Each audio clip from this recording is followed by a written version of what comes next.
Bertahun-tahun di sana, Anies tidak ingin menginjakkan kaki lagi di Indonesia hanya karena Indonesia disebutnya miskin. Sementara Amerika negara yang maju. Anies tidak ingin tinggal di negara miskin. Bahkan ia pernah merencanakan untuk mengganti status kewarganegaraannya. Dari kasus masa lalunya ini, kita menemukan benang merahnya. Benarkah Anies Baswedan seorang sengkuni? Pertanyaan ini harus clear. Pasalnya, dugaan Anies seorang pengkhianat yang bekerja sama dengan Amerika kembali mencuat. Hal itu tak terlepas dari debat semalam, di mana Anies ngotot sekali meminta Prabowo untuk membuka data-data militer Indonesia. Padahal data itu rahasia. Kalaupun harus dibuka, itu dalam forum tertutup dan tak semua delegasi yang bisa ikut masuk. Seperti yang kita ketahui, Amerika sangat ingin menguasai Indonesia.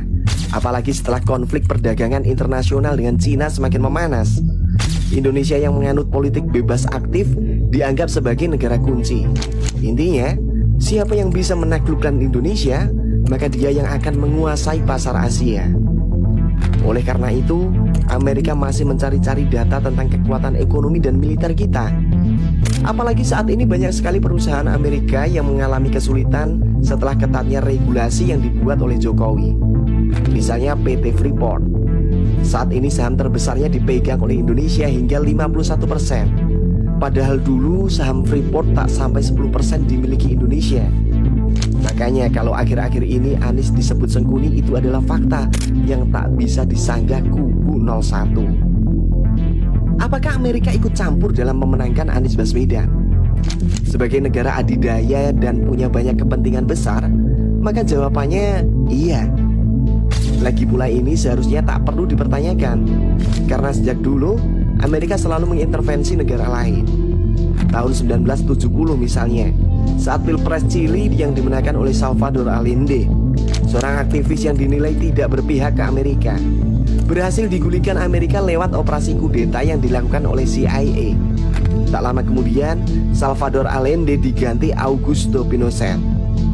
Bagaimana dengan kasus di Indonesia? Campur tangan Amerika di Indonesia paling terasa dalam pemberontakan bersenjata pemerintah Revolusioner Republik Indonesia atau PRRI dan perjuangan rakyat semesta pada tahun 1958. Tujuan Amerika di sini adalah untuk mengambil alih kekuasaan pemerintahan daerah di Sumatera Tengah, Sumatera Utara, dan Sulawesi Utara. Sedangkan di Pilpres 2024, arah dukungan Amerika lebih condong kepada Anies Baswedan. Anies yang kini dipercaya sebagai golden boy-nya AS, itu terlihat sejak Anies menjabat sebagai gubernur. Tak sekalipun ia melakukan kunjungan ke Rusia dan Cina. Yang artinya memang sudah ada kesepakatan besar antara Anies Baswedan dan Amerika Serikat.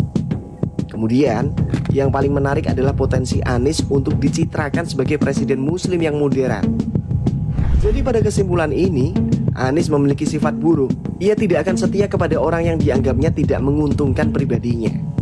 Ia juga tak sungkan menyerang seorang yang berjasa dalam hidupnya. Sepertinya pertanyaan ini pantas direnungkan Anies Baswedan. Apa sumbangsihmu untuk Indonesia? Sehingga orang seperti Prabowo yang rela menukar nyawa demi bangsa ini kau pandang rendah. Kira-kira bagaimana menurutmu? Tulis di kolom komentar ya. And see you next video. Bye bye.